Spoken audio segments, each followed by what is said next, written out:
And after a very, what I would say, cracking start of the morning in terms of the chief guest address, the keynote address, the panel sessions and the presentation session, we now move on to our next panel session on a very interesting and a very powerful topic, exploring the CXO's role in transforming traditional banks to tech-driven bank. And to proceed ahead in this particular subject and panel session, I would like to highlight few points before I introduce the honorable and extremely talented and senior panel on stage. The role of CIOs, how they have helped bank weather the impact of pandemic, analyzing the invincible divide between traditional versus a next generation digital bank, how has digitalization changed the mandate for CIOs, how does the CIO and the CTO steer investments into going digital first, and many more. And we have a plethora of experts with us in this particular panel, one of the most senior most in the industry, I would say. So without further ado, ladies and gentlemen, I would ask all of you to give a big round of applause and help me welcome this honorable panel of experts on stage in the order of sequence. Inviting the first panel member on stage, Mr. Ashish, Singhal, Managing Director, SBC Bank. And we have a big round of applause for Mr. Singhal. Mr. Singhal, welcome to the India Banking Summit and Awards 2022. We are extremely honored to have you, sir. Joining Mr. Singhal, we have Mr. Abhijit Bhattacharjee, CIO Utkarsh Bank. And we have a big round of applause for Mr. Bhattacharjee. Mr. Bhattacharjee, welcome to the dais and the India Banking Summit and Awards. Joining them, we have Manjit Singh Kochar, DGM-IT Punjab National Bank. And we have a big round of applause for Mr. Kochar. Mr. Kochar, welcome to the dais and welcome to the India Banking Summit and Awards. Joining them, we have SARAVANAN, DGM-IT Karur Vysya Bank. And we have a big round of applause for Mr. SARAVANAN. Welcome to the stage, sir. Joining them, we have Mr. Abhijit Singh, Chief Technology and Digital Officer, HDFC Bank. And we have a big round of applause for Mr. Singh. Welcome to the dais, sir.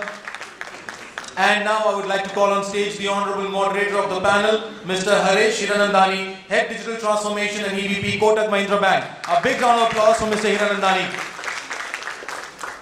Mr. Hiranandani, welcome to the panel. All over to you, sir, captain of the ship, and looking by the power of the panel, I'm expecting a fantastic session.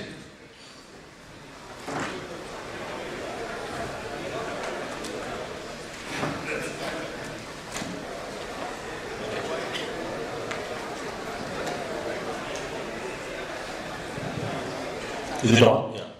Thank you. Yeah. Thanks, Synnex, for organizing this amazing panel. With me, I have very senior, experienced people out here from whom I think we all can learn. They have been the transformers, as we call them, and they have actually transformed their own organizations into the latest tech organization that we all see today. So, one round of applause for all of them, please. Yeah.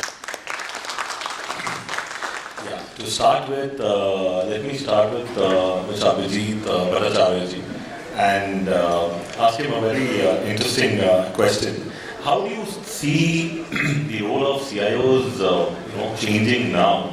Because we've seen the pandemic, we've seen the new models being set up. And what are your challenges and how are you seeing the role, getting transformed now in transforming the old legacy ways of working into a tech-driven organization? Hi, good morning, everybody. Thanks for the question. Thanks for inviting me over. You're honored to be part of this panel.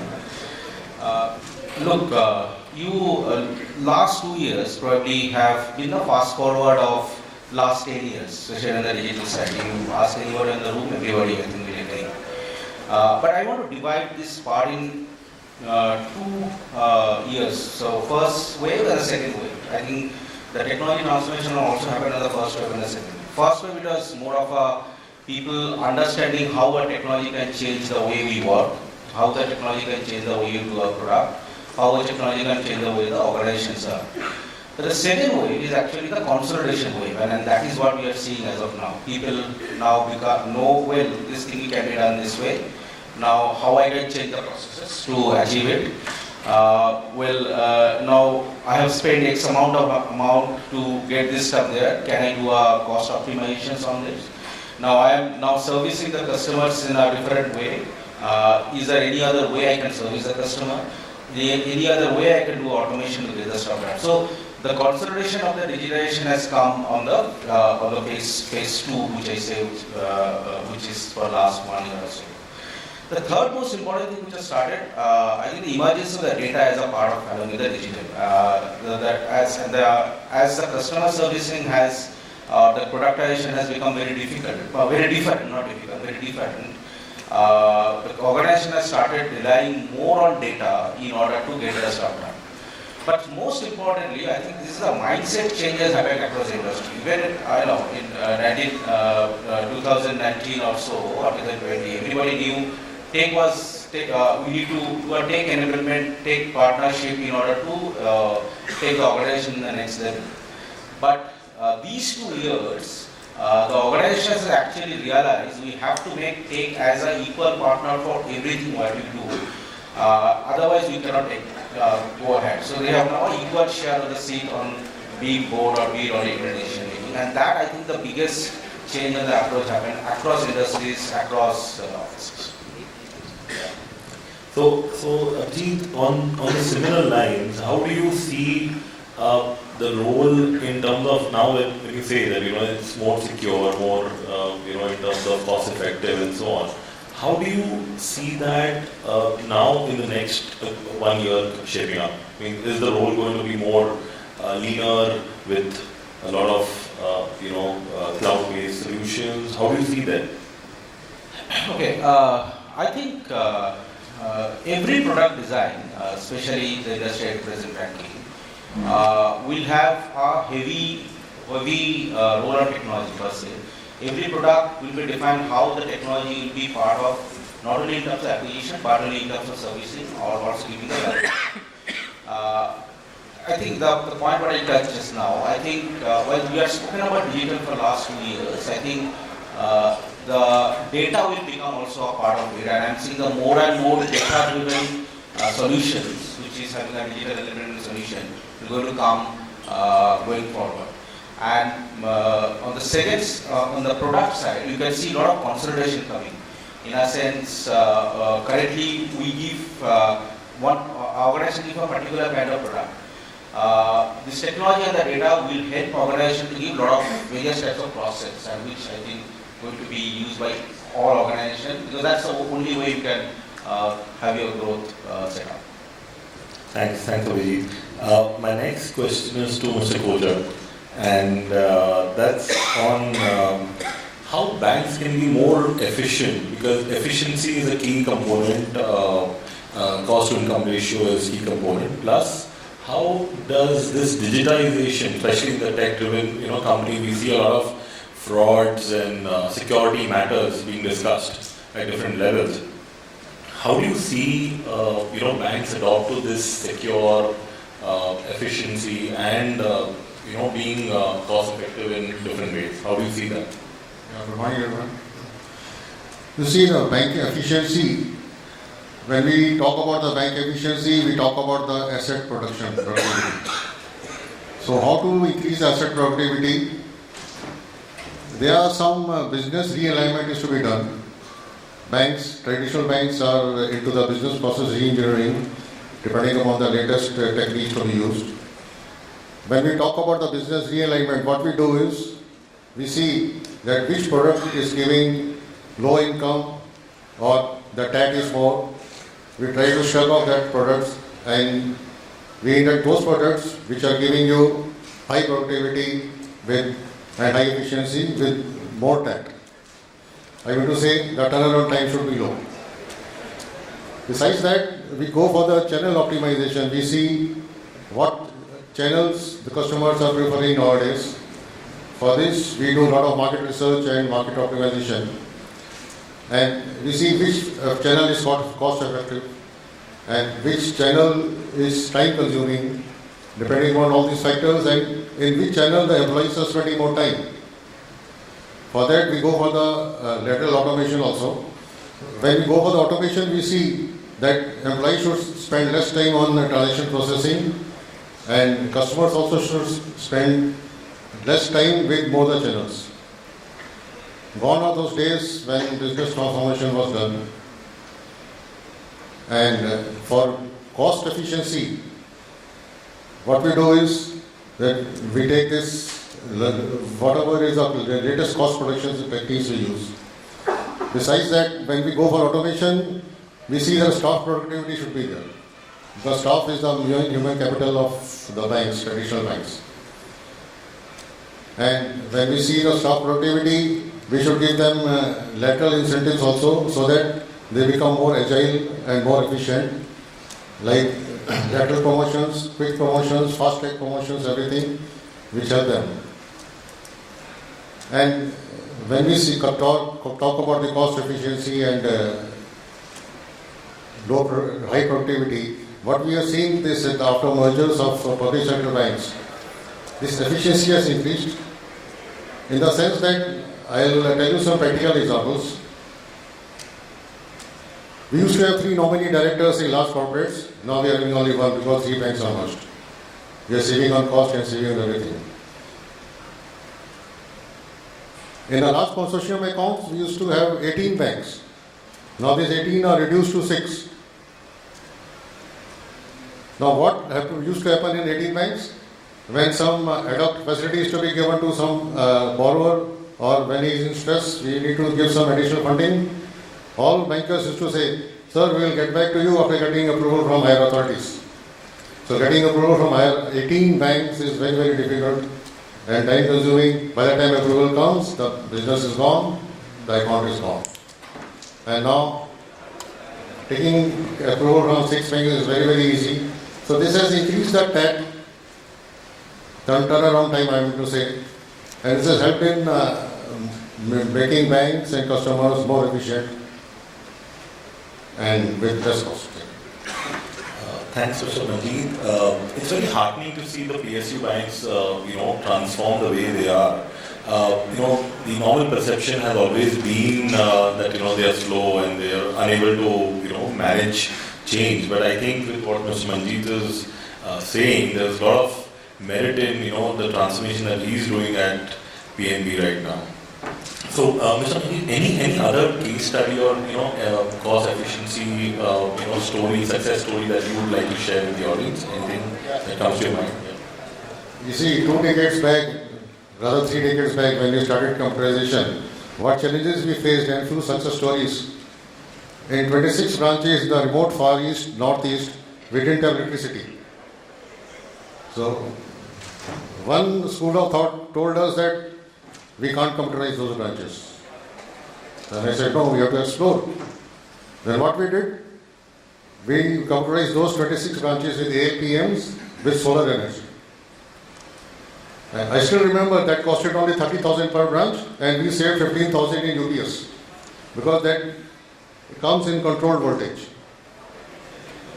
But we had some good amount of challenges in that also. Like in those 26 branches, there was no landline telephone also. Mobiles came very long after that. And I still remember one instance. One manager gave me a call, so this problem is coming in the LPM. I told him, what's the exact error you are getting in the screen? Tell me, otherwise I won't be able to help you. He said, sir, I'll go to branch and tell you. The way you're speaking, well, I've seen from post office, sir, there's no telephone in the branch. So these are the main success stories which comes in our mind. Thanks, Mr. Manjit. And that's very interesting, And now I'll just pose this question, a very similar question to Mr. SARAVANAN from Karur.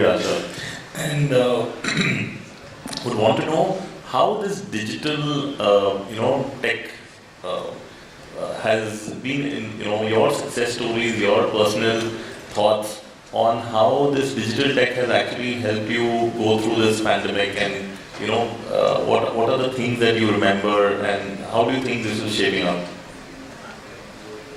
Thanks to the moderator for giving me an opportunity to answer this question.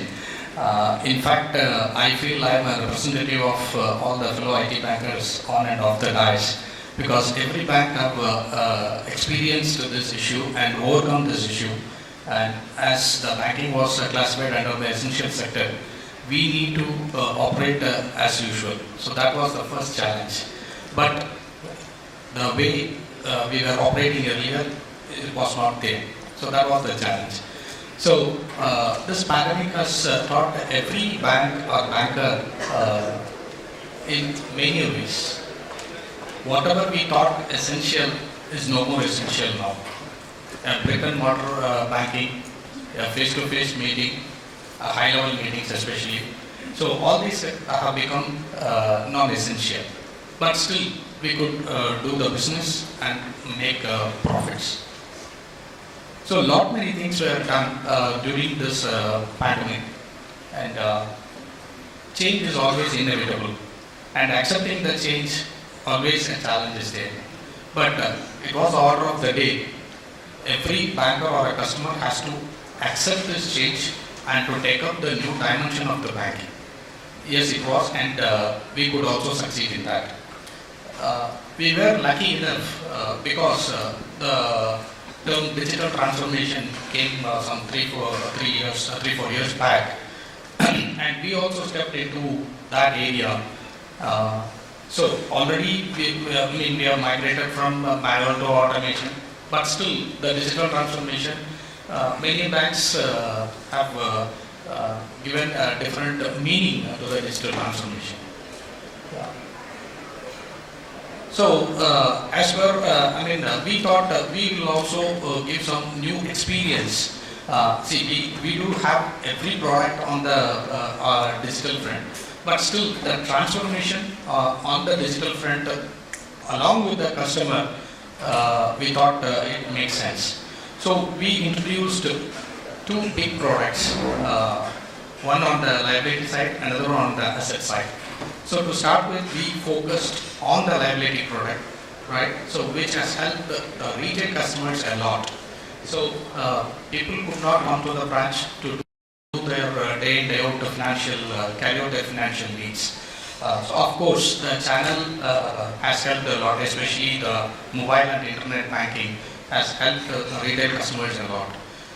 But the challenge was that as a IT personnel, the transaction count was shooting up like anything. So obviously we need to do immediate capacity plannings to meet the needs of the customers. So that was one of the big challenge we had. So though all our branches were, all the bank branches were open, but still we now operate on a centralized mode where we have all the applications hosted in a data center as well as in the DR site.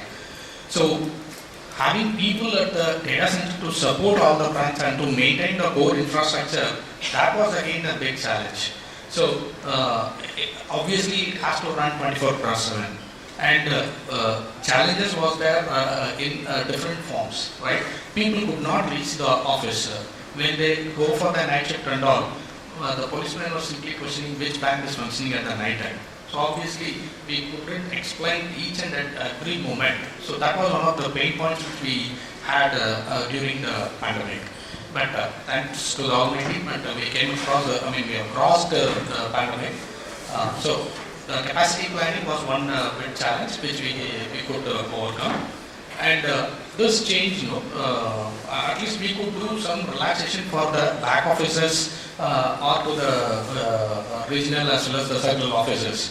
And so immediate solutions was arrived out by having a good or a strong VPN connectivity with, of course, with the information security clearance. And then we offered such functionality to the back offices. And here, though VPN is there, the challenge is providing or provisioning a laptop or a desktop to the end user.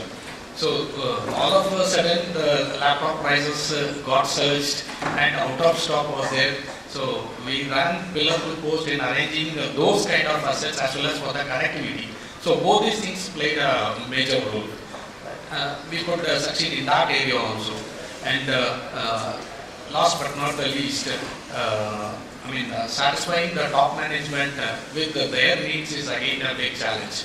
So all these days the board members used to have in-person meeting for the board meetings. which now the environment got changed. So everything was organized virtual. Training the top management was a big challenge because they were scattered, and again that was connected in a remote mode, and we trained, explained the product features, how to take up the questions, how to give the comments, all sort of things was practiced in a very short gap, and that board meetings also went on well. Then finally on the shareholder sprint. So annual general meeting is one of the festive in any of the bank, right? So where large shareholders used to meet, express their plus and minus on the banks. So that again happened virtual. So that is again a big hit, right? So the change during the pandemic, the change is applicable and was applicable at every level, right, from the top management to the end user of the bank as well as to the customers. And definitely this is a success story not only for KVB but for all the fellow bankers. So because everyone have crossed that situation, and we are here today back to the normal face-to-face meetings. Thanks. Thanks, Mr. Saravanan. I hope it remains face-to-face at times. Things are getting difficult or different, unpredictable. But I think that's an area of things that will, the new normal that keep changing. So, Abhijit, after the demon and especially, post the pandemic, like how Mr. Saravanan shared his success stories, we see that, at least Kotak saw an opportunity with the 811 and the video KYC coming up. So, we saw a change in customer behaviors, and, we saw that there's an invisible divide between a traditional banking practice now with a digital banking practice. So how do you see that, coming up in the last couple of years, and how do you see customers going forward and your bank taking care of that?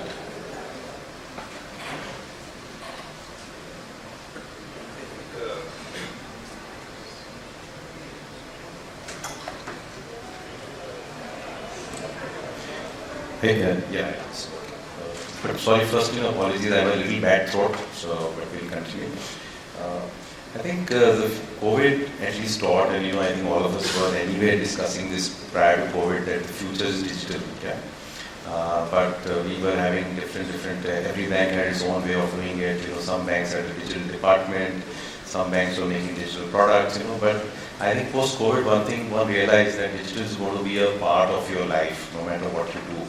And many of the services, may not need a branch interaction. So I do feel that, as we move, if we just look at, what was pre-COVID bank versus what's the post-COVID bank, and what was the difference between a tech-focused bank versus a non-tech-focused bank, or a new bank versus an old bank.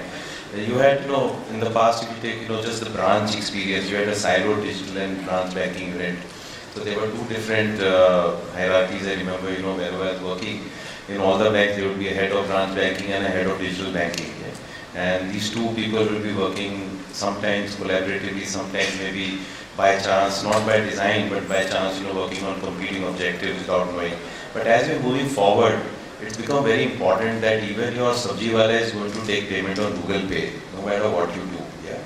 Even the Kirana fellow, anybody who asks has built this business model now around UPI. So it's now become a completely integrated banking with fully digital capabilities. So there's no point, somebody having a different product. So it's all converged around, let's say a common payment rail at the end of it. Earlier, we had, at least I as an ID guy always saw many pages, which were broken links. And that gave an idea of the customer journey. But as we move forward, the famous broken link is slowly reducing in all the websites, because from a broken customer journey, now you're looking at a completely integrated customer journey. So journey as a word, I think, has started to be used more in banking after COVID, is what I felt. I don't know what other panelists feel. But 2018, 2019 journey was only, your journey car from home to office. This customer journey has started coming in our lingo, at least in banking technology post-COVID. We used to always be very product-centric. Either you are a credit card product, either your debit card, or lending happens like this and things like that. But if you look at, with the new age fintechs coming in, they are creating products around the customer. So, and banks are also adapting to it. So you can see that invisible divide. And I like the way you play on the words. The divide is there, but it's still invisible. Yeah. So a complete customer-centric intelligent transformation is happening if you look at it from that point of view. It's no longer product-centric development. We are talking about the customer, how things are changing. Another big change, has happened in the area of risk management. So typically banks always have a credit score, a scoring dashboard, things like that. You categorize customers based on some characteristics. Now what's happening is you have a data-centric risk management. You are leveraging all the data you have in-house.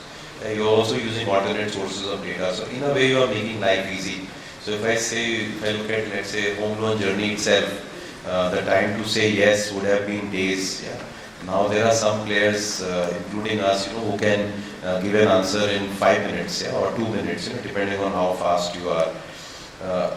Another big paradigm shift which definitely has happened is, all of us had on our BCP plans that we will work from home.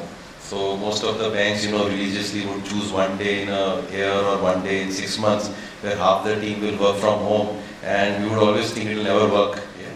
But it worked for 2 years. Yeah. Customers are not coming to branches, as my colleague said. Even board meetings are now happening on work from home kind of a situation. So we have all adapted to that. What we thought was impossible is now possible. Yeah. If you look at, we used to always have this thing, at least 2-3 years back, there's a competition between a fintech and a bank. Yeah. I think that word has now got replaced by competition between various ecosystems. So a lot of ecosystems competition is happening. So all of us are, trying to create tech architectures which is going to leverage the customer or the ecosystem the customer is part of. Yeah. And I think last big change which has happened is, we were mostly business first mentality. Now ESG and things like that are coming in a big way. We are trying to be socially responsible. With COVID, we started to understand that vulnerable parts of the society need to be taken care. So as a business also, I think the organizations have matured. I think these are some 7-8 dimensions on which a large change has happened. And in a way, we are slowly, I think the two types of models are coming closer and closer together is what I feel. Thanks, Abhijit. Yeah, the invisible divide, that's an interesting one. And each one, when we self-introspect, we figure it out that there is something happening around there. So I think let me be a little more balanced. I think I was a little right-sided. Now let me come to the left side. This is a very interesting question for the boardroom person and a senior person on my left, which is Ashish. So how has digitization changed the mandate in these boardrooms for CIOs and CEOs? How do you think it's moving ahead? Good morning, everyone, and thanks to the organizers.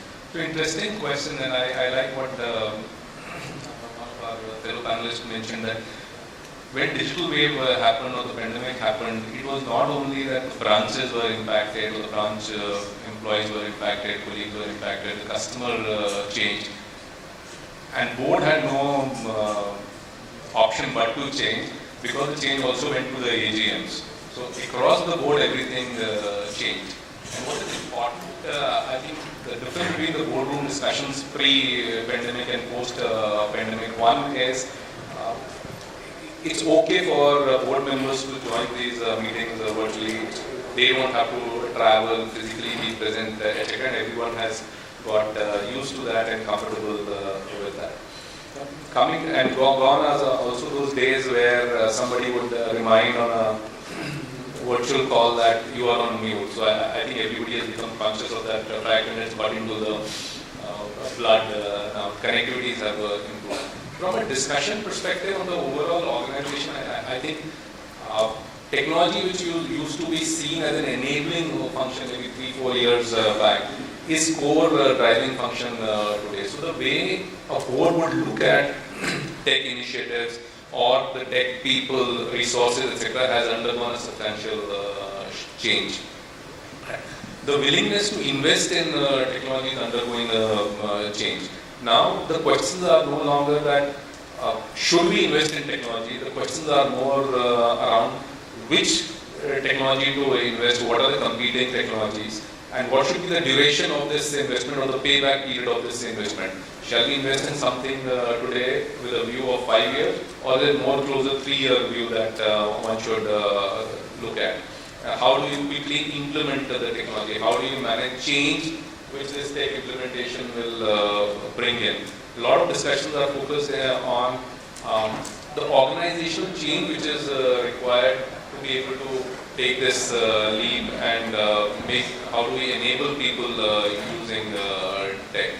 Something which was probably spoken only because the regulator was speaking in terms of the cyber security, etc.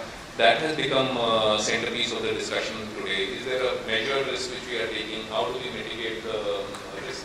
While earlier, in other interesting pieces, earlier people would, when somebody would talk about cloud, the board members would say, oh, the regulator does not commit risk. Now they are willing to look at how can we make it, enable it, how can we make it happen, can we present this to the regulator, seek their opinion.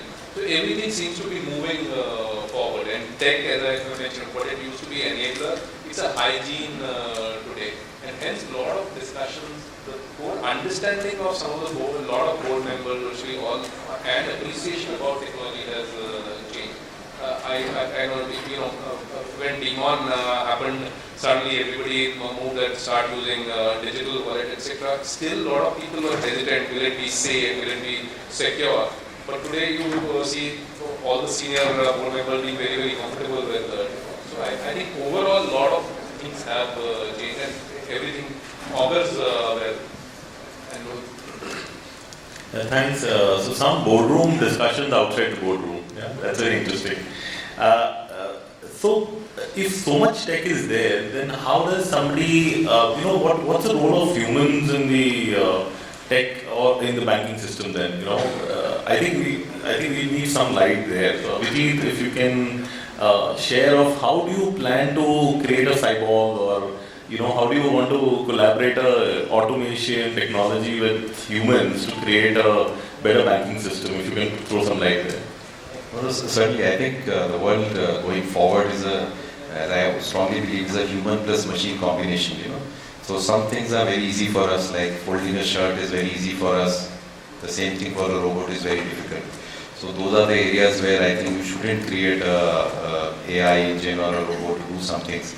But going through massive amounts of data, finding a ratio, finding those numbers are areas where the machine can help and the human being can exercise the judgment. So there is a whole cycle, if you look at it, from a point of view of judgment to manual labor, which can be categorized into various components where you can have two sorts of jobs which are coming in here. So one job where human is actually teaching the machine.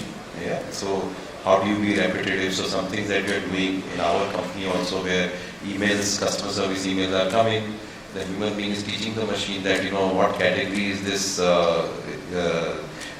email for, who should it go to, who's the right person to answer it, or is the answer ready-made, is this problem come before?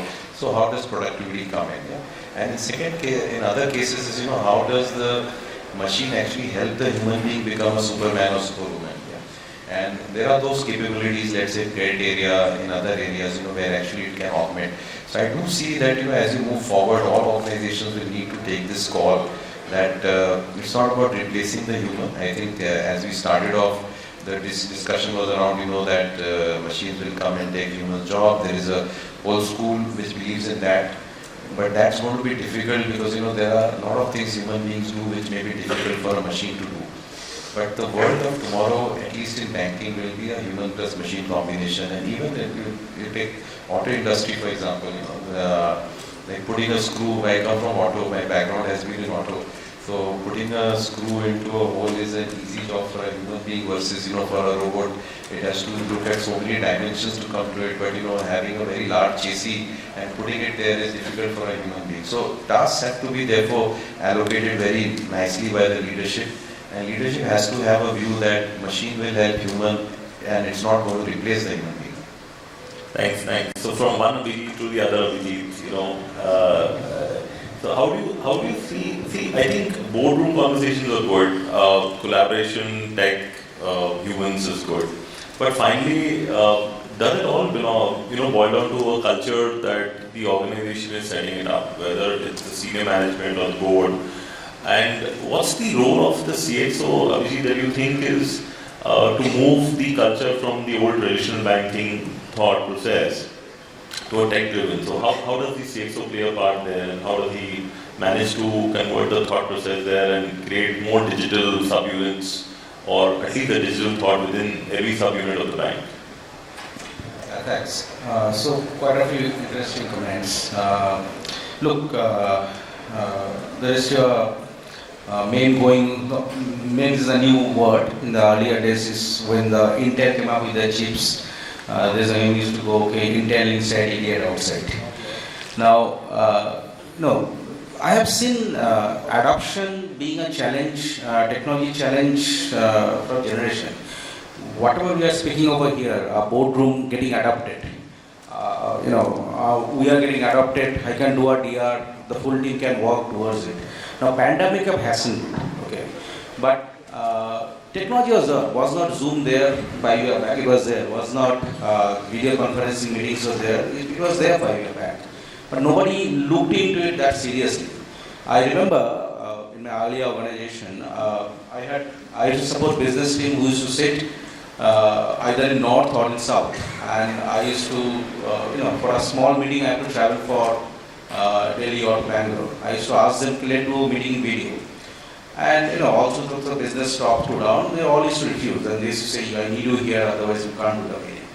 But it all changed overnight. So, it's a forced cultural change, but I term it as more of a technology adoption. Now you go. In last 2 years, the collaborative tools which we use day in, day out now, even if you look, they are not being used in a fullest extent.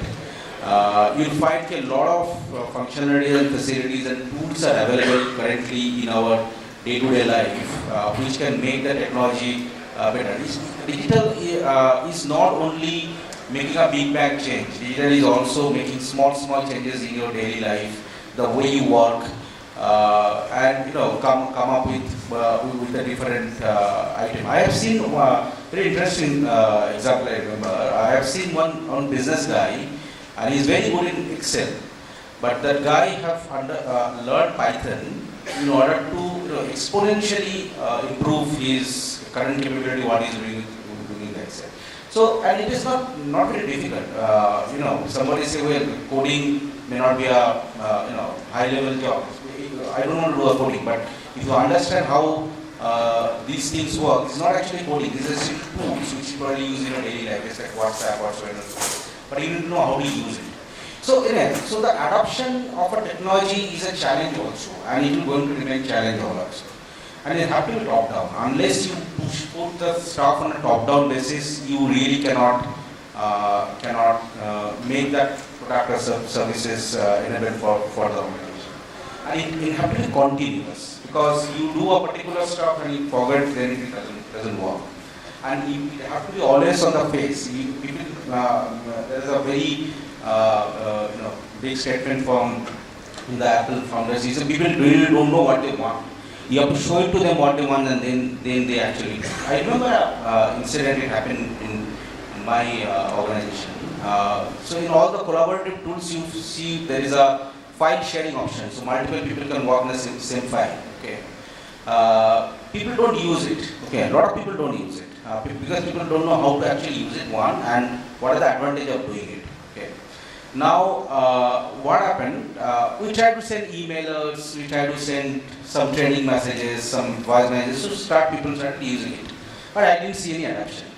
Then what we did, I did a meeting with my few of the business counterparts and my tech counterparts, and I made the full meeting on the details on that shared Excel file, and I asked others, why don't you also join and update it? And you will believe within a month's time, that adoption become so, from 1 or 2% will become, 8 or 9%. So when people started seeing how technology can be good, make the changes on your daily life or a business life, it is easy. So always put the technology up front, show it to the world, be it continuous messaging, and that have to be top down. That's my. So leaders lead the way, and I think that's what leaders lead the way, and that's what the culture is all about. So coming to you, Mr. Manjit, when culture is there, technology is there, what's the new technology that you have been seeing around and that you would want to enlighten the audience and us with, in changing or transforming the bank? We have seen the transformation from manual to ALPM to TBM to CBS. Gone are those days when in manual banking, the customers used to take a small token with the wallet and to take out the cash. And in fact, when Windows 95 was launched in Delhi in the year 1995, I happened to attend that function in Taj Palace in Delhi. One executive from Microsoft, he told us that after 30 years, no banks will be there in brick and mortar. There will be one ATM machine, one dog and one banker. So we were surprised. Why dog is there? He's there to guard the ATM machine. Then why the hell banker is required? Who will feed the dog? So then we thought that we will not retire from bank within 30 years if this happens, so at least. So jokes apart, we have seen this transformation from our own eyes, and now we are using the social media to see the customer's expectation, customer behavior, customer's attitude, and very soon you will find Alexa banking from us. Alexa, what is the balance in my savings account? Alexa, what is the balance in my OD account? Transfer 15,000 from my savings to OD account. Just see if there's some check is there in the clearing against effects. And these are the modern things which you are looking at. Thank you. So thanks, Manjit. And it's very interesting to see that this type of tech is there. And I don't know whether such a tech will evolve where we'll all be wearing some glasses and attending from home to the metaverses that are there. So, maybe Synnex can take note of it and maybe, create a metaverse ground on that. But coming to Mr. SARAVANAN, how do you think with tech, with culture, with, whatever's happened, the CXO is supposed to now, evolve himself and herself. And, what do you think are the KPIs that's going to be for him to be measured on? What's your view on that? See, in fact, in the recent past or in the past, we were talking about the customer satisfaction context. Now gone are those days. We need to redefine that terminology as the customer experience. So in the past, once the product is sold, then a post-sales survey will do. So that will help, we will be in a position to understand the satisfactory level of the customers. And that came up in a variety of ways through SMS, filled-in form, so many kinds of them. But it is not enough in the current situation, because the customer's mood is in such a way that he is always on and online. So we need to be very agile in getting the things done for the customer. So definitely a post-sales survey or report will not suffice the requirement. And definitely we need to be part of his journey. Again, I am making use of the word journey, sir. So right from onboarding till completion of the transaction, we need to be into the customer shoes and understand what is his plus and minus at each and every level, and which has to be transformed internally, right, through the employee engagement. So that awareness has to be brought into the employee mood, so that every pain point is being addressed, not only on the sales point or right from the customer journey. So I think this is one of the key KPI which I think, sir. So understanding, or we need to be part of the customer journey right from onboarding till the transaction and getting it converted at the internal level. So that's one of the key KPI. Thanks, Mr. SARAVANAN. So agility, customer journeys, technology, humans, fintech. So coming to that, Ashish, fintechs, like Abhijit mentioned, people thought fintech versus banks and fintechs collaborating with banks. How do you see fintechs actually working with banks on different journeys? And what's the, are you incubating something? Are you working with them, hackathons? How are you, helping that fintech community or collaborating with them? How are you doing that? Interesting piece. I think this entire fintech piece has gone through their own challenges, etc. It started as Panacea for all cures, etc. And it's reaching far more stability now, and I'm sure as we go along it will reach stability. And the roots why maybe 4 years back, 5 years back, they were seen as competition by banks. Inherent human nature than anything which is to be changed. Your first piece is resist that, and the best way to resist that is, hey, this is competition. We can't collaborate with them. But over a period of time, I think everyone has realized that there's a lot of merit in collaborating, and hence that's how the ecosystems get created. Now, our take on that in terms of the fintechs, they can fundamentally do a lot of things for the banks, and they are.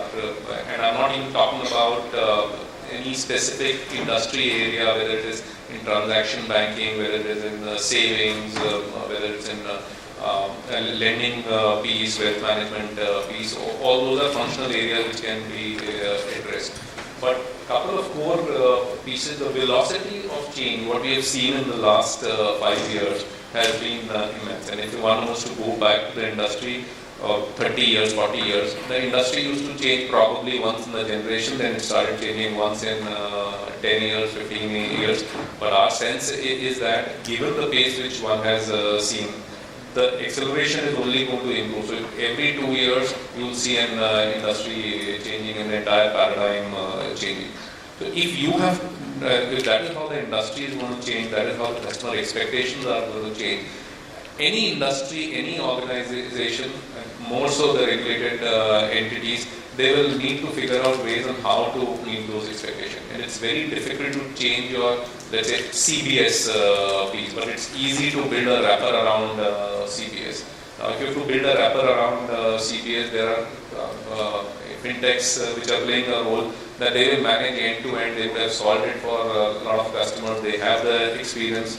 And in the simple microservices world or an API world, they can integrate, and hence your go-to market becomes easy. So some of the core pieces which earlier you would have invested in your own tech stacks, etc., can be outsourced to people who are good, agile, they have the experience to do it. So that's one area where we are utilizing and collaborating with fintechs. The other piece is it's always difficult for traditional banks to go and understand consumer and talk. All of us talk about consumer experience, but at the end of the day, what gets delivered to the consumer is actually what he or she gets. And there's a lot of things need to happen by experimentation. You won't get in any of your user journeys or the consumer journeys the journey right the first time around. And when it comes to agility, no better than fintechs to go experiment, keep experimenting on the journeys and keep evolving it. The third, so hence that's an area where fintechs play a large role. The third piece is what each of these fintechs are doing is about putting the best of the breed people who are intelligent, who understand tech, and getting them to solve a specific problem. While normally in banks, even if you create innovation cells or you create digital departments, etc., the employees are attuned to look at the width more than looking at the depth, because that's how it happens. You start, that's the career path which you follow, and we always believe that general management guys are the senior guys or the best guys. And once in large organization you reach that stage, your ability to roll up your sleeves, go down, find detail just vanishes. So that's an important piece, and we mentioned about culture. That's the culture and the ecosystem in which fintechs are going. Where banks will need to evolve is how quickly can you integrate and work with fintechs, and the collaboration dimensions will change. Those are important pieces one needs to keep in mind as you are collaborating it. And today also, thanks to the regulator, we reached a stage where both sides and majority of the industry, both sides realize that what is the benefit the other side brings in, and which is critical for the growth of the industry.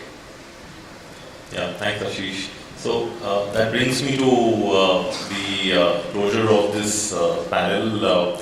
So I would like to thank the panel here, and this panel has a century. I just realized it's a century of experiences speaking to you guys and to us, and it's been great having them there.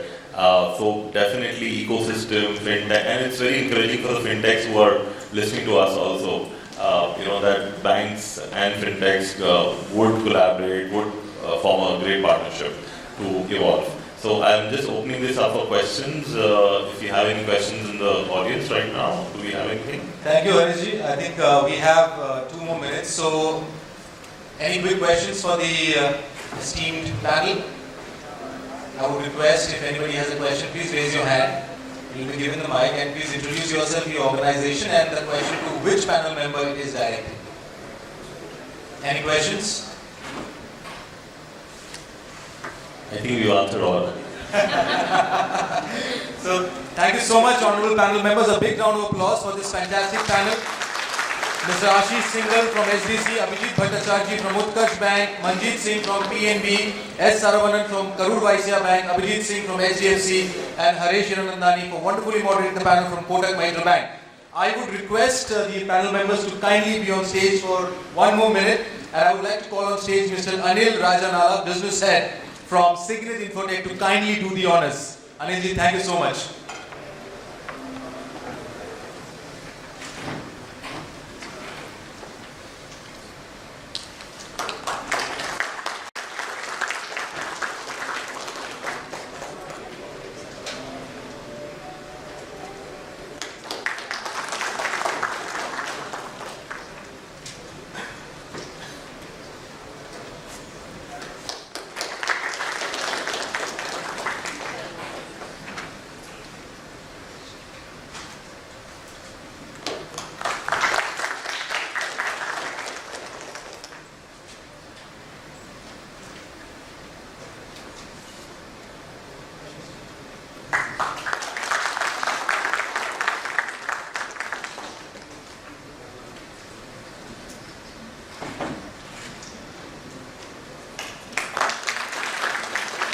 Thank you so much, honorable panel members. Anilji, and I would request the honorable panel members to kindly pose for a group photograph.